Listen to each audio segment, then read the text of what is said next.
Men are made, they're not born. Hello, and welcome aboard another episode of the Captain's Lifestyle Podcast. This is your captain speaking, Taylor Morgan.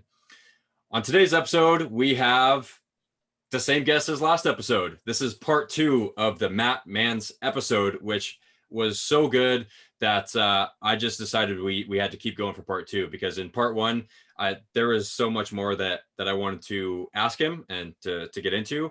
But because I don't really like to have my podcast go over an hour, we decided to break it up into 2 parts. And this is that part 2. So, Matt, we are still shirtless, and welcome to the show. Still here, baby. Ready to go again. Let's do it. Let's do it. All right. So we just finished talking about how important rhythm and energy is to life. So let's start back with that topic, but let's bring in balance and harmony into the mix. How do those 3 words play a role in what you do and what we all do? Yeah, I'll begin with my quote, and I'll do the best I can to distill it down into more of a sequence. So I say this all the time: balance is harmony at rest. Harmony is balance in motion. In life, there is rhythm, and in rhythm, there is life. So we'll start with the last part of that. In rhythm, there is life. Again, in the rhythm of the heart, you can observe you living life, right? But again, now when you start to understand harmony and balance, again, through the lens of duality and polarity and masculine and feminine, you can observe the yin and the yang, right? These expressions of energy that are yang, action and action oriented. Again, like I always use this analogy of like a wave that crashes on the coast, but then that wave crashing has an opposing force as well. It gets sucked back into where it started, right? And this is observable in every layer of life that you can observe in nature. And which is why it is so important to just see things in this duality, in this polarity, in this give and take, and ultimately in this communion of a relationship. And so, in my studies again of Chinese medicine, we begin most classes, we draw the big yin yang on the board, we draw the curved line, and then we begin whatever subject we have to talk about. And that's okay. But that is a stagnant picture, right? It's a snapshot. It's still. It's not moving. So if you take these principles, right, of yin and yang and balance and et cetera, but then, that's like it's on pause. If you hit the play button, you start to see this unfolding, this relationship, everything's moving. So that's harmony, right? Harmony is taking these concepts of balance and then letting them unfold in ways that always are balancing each other out. And that's a harmonious relationship. So we want to be balance in motion. That's harmony. That's the observable thing you could point to, that person probably has a high amount of life potential and is so much so takes balance into consideration in everything he or she does. And that's the ultimate big picture of harmony that we do, or that we're aiming for. And then the rhythm itself is, again, we talked about like the pendulum. It's the depth at which things move should be counteracted by the depth in its opposing direction. And it's this felt thing, like rhythm you feel in your body. You don't think it in your brain. It is moving through your body like electrical currents, like your favorite song that you go dance to. It moves through you. So that's, again, life exists in our body. And we want to connect to this experience of life, which most people are stuck either in their brain or their left hemisphere, or the experiments and the data, but they're so disconnected from the experiential parts of their body, and letting that have a voice and a seat at the table. So that's what rhythm can really show people, is that there's so many things that you can start to feel in your body that are necessary, and to restore that, realign with that, and see this bigger picture as a fairly simple way to approach a better life experience. So I'm guessing, if, as we talked about in part 1, if you're just merely surviving, you probably have no idea what he's talking about. I would say yes. Like if you're merely surviving, again, your body would never feel balanced. again, you would probably feel lethargic quite often. You'd probably be dependent upon energy drinks and coffee and whatnot. You'll be under rested and overworked. You'll probably be breathing improperly, too many inhales, not enough long extended exhales. Your heart probably is either racing too high at moments, and there's a lot of chaos in your life. You don't feel this powerful, balanced flow of your day and of your experience in ways. So yeah, that's indicators that you could start to tune into that would indicate again that you're not meeting these parameters. Sounds like being burnt out to me is what I that only sounds know like. because I've been there. Yeah, no, me too. When I was in the Marine Corps, that was none of that. I was all yang and no yin. Yes.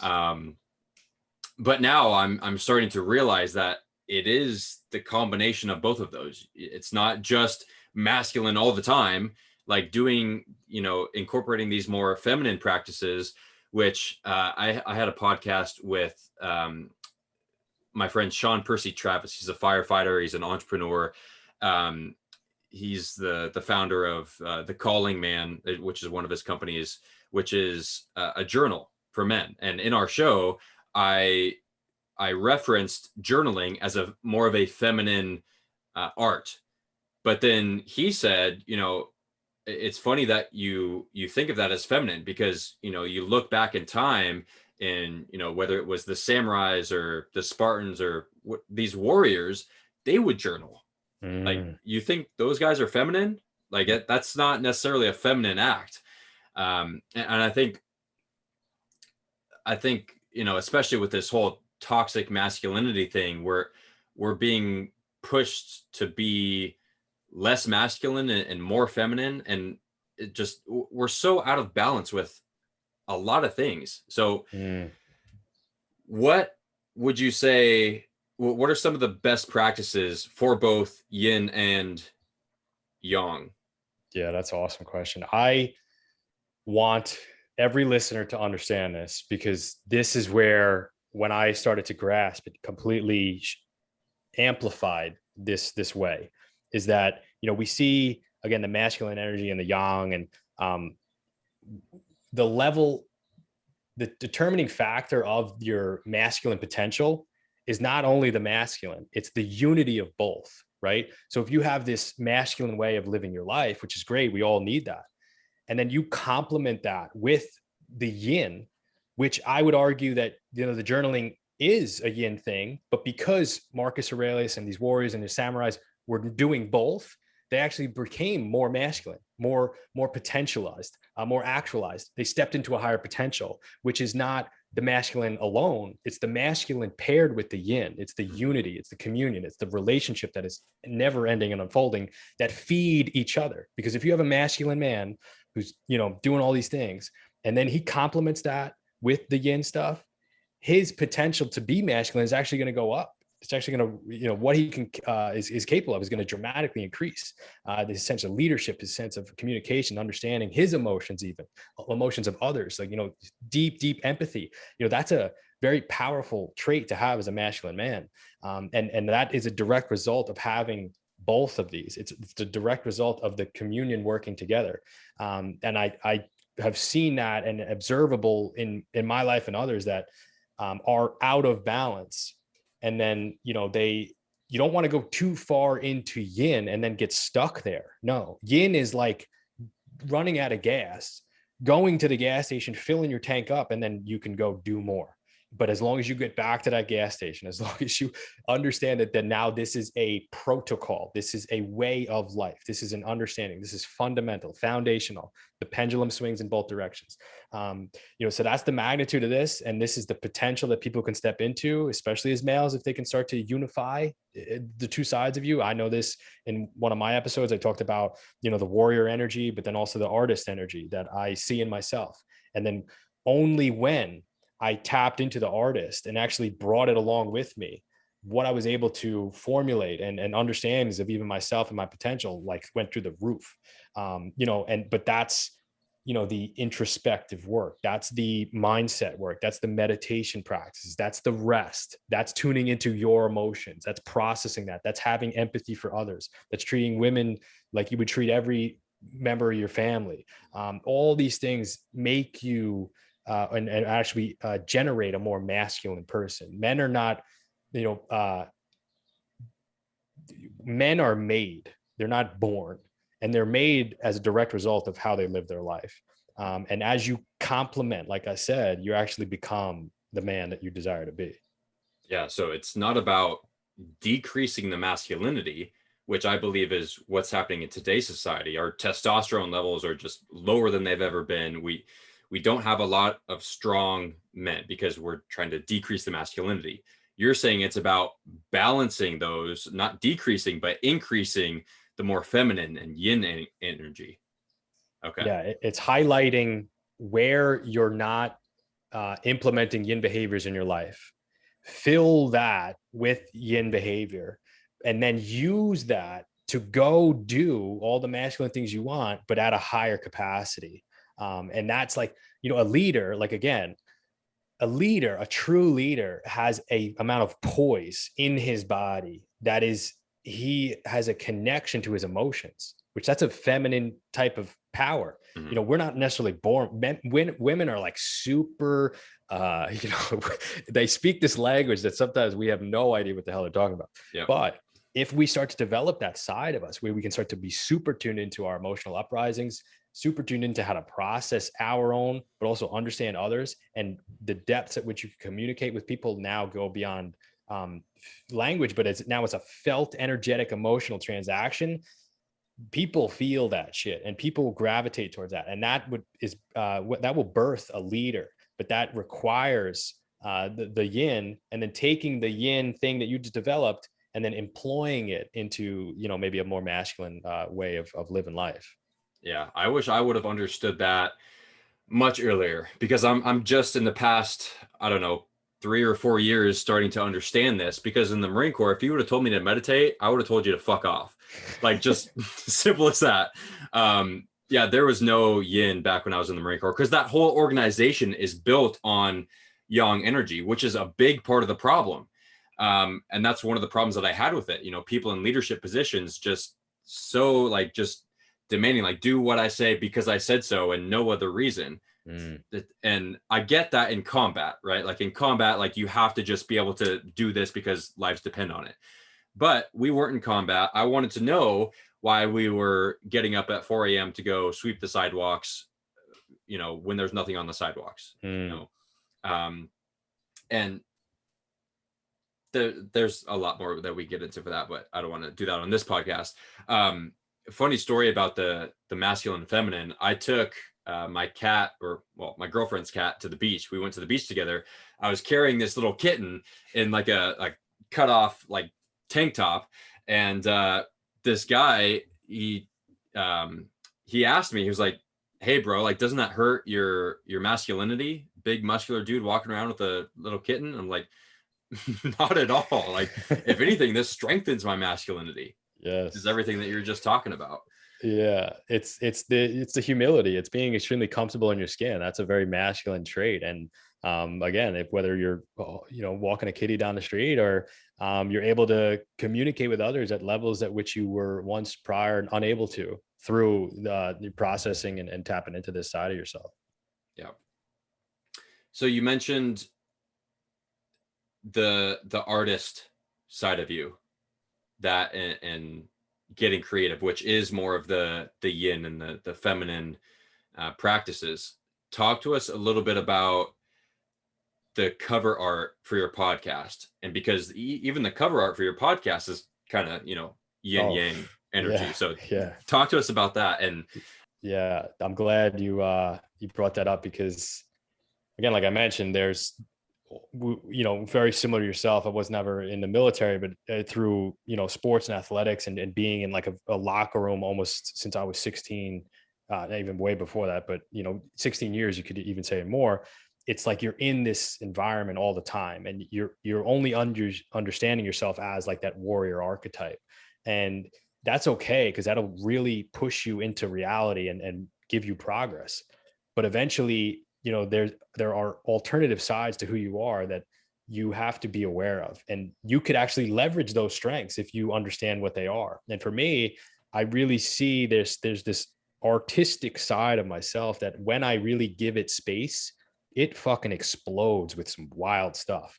And I sometimes take that, I'm like, this is kind of cool, like I'm going to speak about this or bring this into my coaching space. And again, like, and if I didn't do that, I would still be this one-dimensional, you know, jock meathead strength coach who never complemented that skill set and profession with massage therapy, which is this super flowy, empathic, you could say like yin profession. And once I really started to dabble in between both and kind of have like one foot in each, and like I am now the man in between, and I can leverage both sides, I can be the pendulum that swings in both directions. Again, now I can almost mutate, if you will, into when I need to be the warrior and when I need to be the artist, and understand that when I'm not giving the artist the paintbrush at points in my life, things necessarily don't work out as well as I know they could. So again, like this podcast and this cover art is an artistic expression, and I wanted the podcast cover to be what I really imagine what goes on in my head, which is crazy shit, to be honest. It's like this chaotic but ordered duality where I almost feel sometimes I have two different voices living in the same house. And sometimes they compete, sometimes they get along. And that's, you know, this like left brain, right brain, where, you know, you have the right brain, which doesn't even use language, if you will, but it explodes through colors and images and dreams. And that's where creativity lies, right? And if you want to do everything substantial and powerful in the world, you need to have a shit ton of creativity. But then you have to employ that in a direction, which is the left brain's freaking role. Like that's what it does best. It takes things and it sorts them into ordered coherence, and it literally directs like a cannon and shoots that off in a specific direction. In relation, it's like these things now have to work together. You know, and I've in past moments like only saw like this creative style, like, oh, I got all these big ideas. Yeah, I'm like the guy with the big idea and I'm going to change the world. It's like, you need to distill that into something. You can't just live in your head all the time, man. Like no one's going to even want to work with you. You have to distill that down. And that's what when you take all that creative juice that comes from that other side of you, if like for me, it's like the artist energy, and then distill it into something valuable and let the left brain take it, articulate it, formulate it into a coherent way of understanding, and then apply it into people's lives where needed. Then that's the unity. That's the power of both. That's the communion, if you will, that is high potential stuff. So how do you think creativity plays a role in peak performance? That's a great question. When I see peak performance, I see your highest potential, when whatever that is for an individual. And I would argue that you need the complementary approach. You can only get so far being, you know, the worker warrior. You know, you can then be the creative worker warrior with something else that separates himself, that maybe has, you know, higher leadership skills or high empathy skills or great communication skills. Like, and that's a level of creativity that allows this to be actualized and actually enhanced. And creativity, again, is like this fountain, right? It's like an ever flowing fountain. And you know, there's times where we don't really need it as much because we're good in a job or a life profession, whatever that is. But if you're kind of changing careers and you or at least you want to express something from within and to really help you feel a sense of fulfillment, you got to let that creativity out. Like if you do not, that other voice in your head, it was just like bother the shit out of you non-stop, like because it wants out. You're literally like, your creativity needs an outlet. You know, so I truly believe that when you can tap into like that warrior competitive energy, but then really add some jazz and some flair and some uniqueness and some personality that is the creative side of yourself, that's a special thing. And I believe that to be peak performance. Yeah. I mean, I'm reading The Art of Impossible right now, which is a peak performance primer by Stephen Kotler. And there's at least 3, 4, or 5 chapters in there that talk about creativity and ways to cultivate it and why it's so important and critical for peak performance. Because it is, like, as an entrepreneur, if you can't express yourself, if you can't express your ideas and your mission behind your brand in new and creative ways to get your audience, who at a time when especially attention spans are so low, you got to get creative to get your message out there, because it doesn't matter how good your product or service is. If you can't market that to people by grabbing their attention and keeping them listening, you're not going to sell anything. You're not going to impact anyone. So it all comes down to creativity. It all comes down to creativity, and creativity allows you to see things that others may not, but it also see it in ways that others do not, and then allow it to be spoken, right? So like taking something that everybody may see, but speaking it in a way that lands differently than ever before. And that's uniqueness. That's like life-changing brands that that change lives and people want to gravitate and be associated with. So yeah, 100%. Yeah, I had a copywriting and marketing coach on my show, David Deutsch, and he said one of his tips for creativity was, well, not necessarily creativity, but for copywriting and marketing. P.S. for creativity, he said, get quiet, like go meditate, just quiet your thoughts, all that stuff, amongst other things. But he said to think of the opposite. So for me, for example, what we talked about is I'm always trying to tell people about the importance of sleep, but they don't want to hear any more about the importance of sleep. So instead, he said to maybe try something like how to not get a good night's sleep. And so instead of marketing how to get a good night's sleep, go out in the sunshine in the morning, block blue light in the evening. Instead, say, okay, if you want to get a crappy night of sleep, here's what you want to do. Stay in bed until 9:30 a.m., get super stressed out at work, eat garbage, come home, and then watch YouTube for 3 hours. Like that can grab somebody's attention because they're so used to me saying, hey, these are the things you want to do, as opposed to, do these things if you don't want to get good quality sleep. Yeah, it puts the felt experience like into their reality. Like that's exactly what they do. But they didn't necessarily may not understand that is leading to such shitty sleep. And then when you connect those two dots for people, create a bridge for them to walk, that's like, okay, if I want better sleep, now I know what not to do. They kind of formulate or finish the sentence for you, right? Yo, Taylor here. So I'm sure you've heard me harp on sleep and basically every single podcast and video that I put out, because it truly is that important. And I'm excited to announce that I've created something very simple and very tactical that you guys can use to start improving your sleep immediately. In fact, it is the fastest way to improve the quality of your sleep and therefore the quality of your life, with amazing results after just one single night of implementation. Seriously, this is the same nightly ritual that I personally use, and it's the same strategy that I teach all of my high-performing clients in the Captain's Lifestyle program. It's the 4-3-2-1-30 method, and I'm giving it away to you guys for free. All you have to do is follow the link in my Instagram bio or in the show notes of this podcast, and I'll send it over so you can start sleeping better tonight. But please do not sleep on this offer. It's literally free, so no excuses. Go do it, and sweet dreams. Enough with the serious questions. Let's get into the fun stuff. Tell me about van life. I'm very curious about that. It's awesome. So my fiance and I, this was one of my quarantine projects. We had some, obviously many people had more time on their hands, and a lot of people were quitting jobs and doing all this wild stuff and following their dreams, and great. Then I had a dream of my own ever since I was probably a teenager to have a camper van. It was something I was camping a lot as a in my youth, but something just pulled me into like life on the road, being able to pick up and see other places and park it and sleep and do it again the next day. So I've always had this aspiration, but I never had the time to really attack it. And once I was able to be freed up for myself, that was one of the first things I decided, like, all right, let's get this ball rolling a little bit.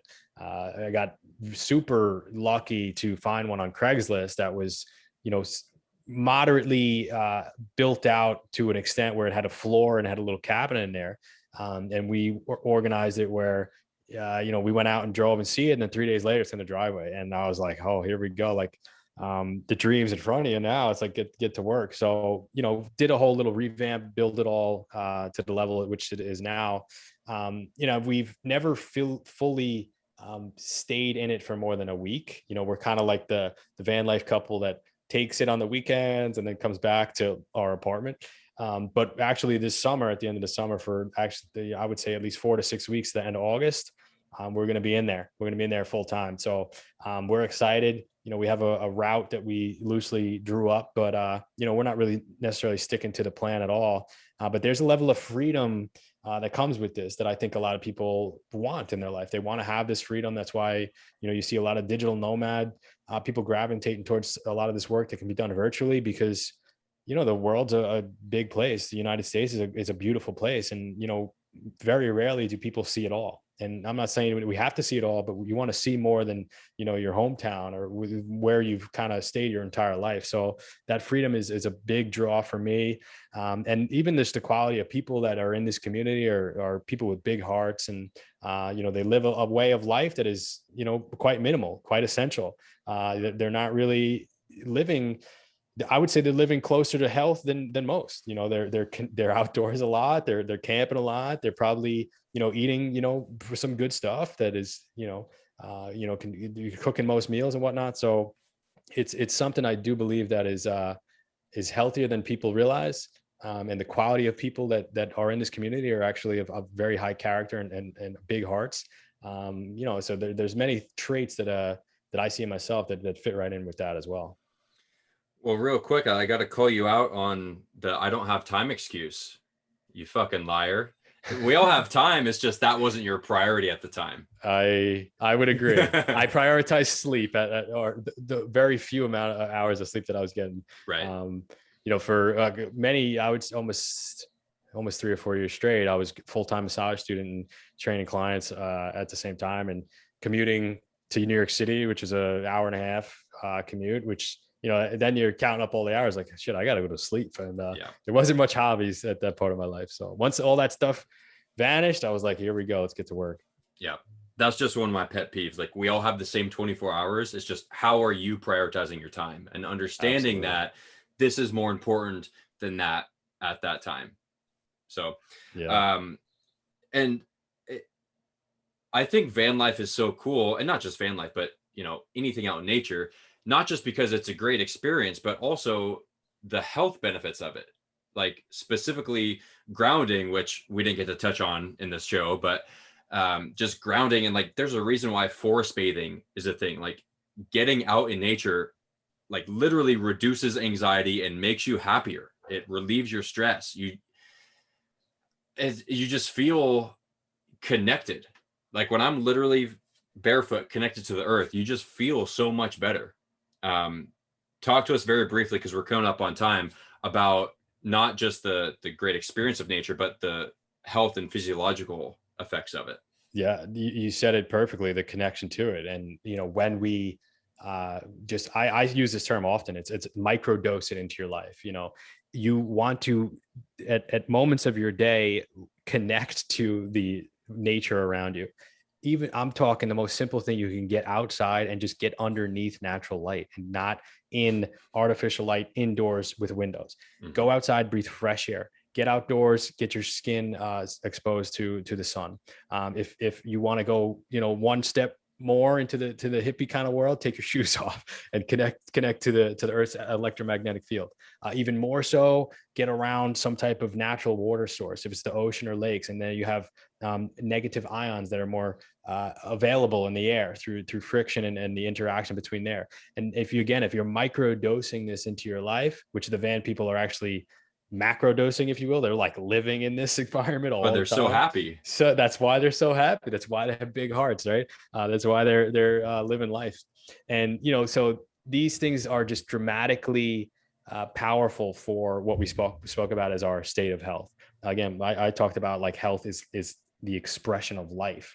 And the closer you can get to the expressions of life, which is nature, you're actually wired to operate in this regard.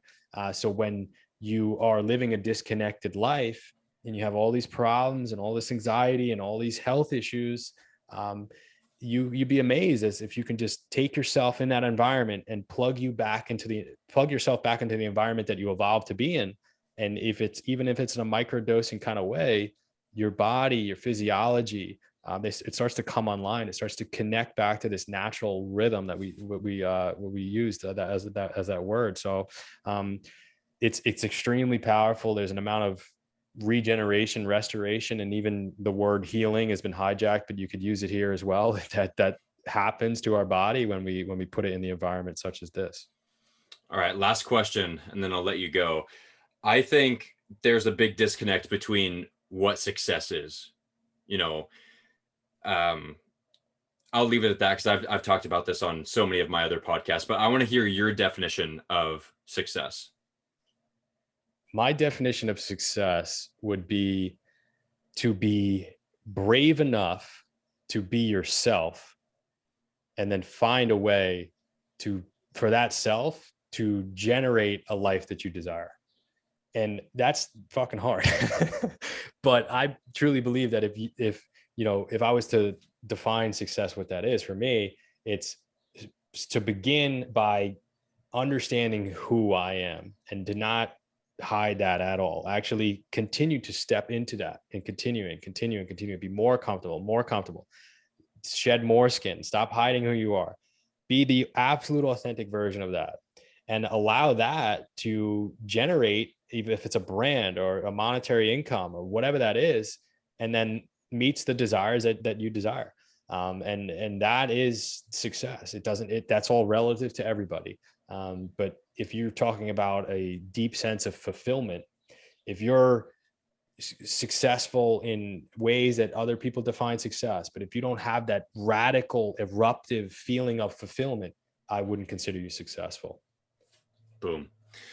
All right, Matt, this has been a wonderful 90 minutes, only about a half hour for this part two, but yeah, thank you so much for coming on. I knew this was going to be a wonderful and very powerful podcast. So I just want to say thank you again. And now I want to give you the opportunity to promote yourself, your Instagram, your new podcast, all the good stuff. Yeah, I mean, I had a blast and I appreciate the opportunity here. And likewise, man, I'm fully supportive of the work that you're doing. And there's a reason why we jive together. There's a lot of things that we're sharing. My podcast, From Sun to Soul, SONSOL, a new podcast that I put out. Again, the mission behind that is to see and seek high performance, but doing so while reconnecting to health, to harmony, and to Mother Nature. As these are one and of the same things. And, a lot of my work and the message that I put out through social media can be found on Instagram at Circadian_man. And ultimately the company and the fitness brand that I'm behind as well is called 023 Holistic Systems. We are a team of fitness coaches who are leading the fitness industry back to health where it is supposed to be. And when we're all about it, we still see ourselves as wearing and flying the fitness colors, if you will, but doing so in an environment that is sustainable, in an environment that aligns with our biology, an alignment that is in expressions of our ancestral designs and not whatever designs that are in the future. So yeah, you could find me there. Yeah, I'm glad you gave them a shout out. I'm surprised that we didn't talk about that more because I actually went through the 023 program and it was fantastic. It was one of the reasons why I've been able to build what I have today. So yeah, any fitness coach out there, or actually now it's not just for fitness coaches. So just talk very briefly on who's it for. Yeah, so we employ fitness coaches who want to be centrated under a team that are under this mission, under this big umbrella mission. And we're helping coaches understand holistic health. That's something that, we believe that we have a very substantial amount of principles that are absolute necessary to understand for fitness coaches.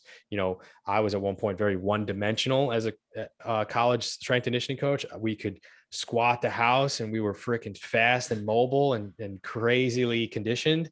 But there were things that I was missing slightly. We were not maybe as nourished as we could have been. We definitely, our circadian rhythms may have not been aligned as they could have been.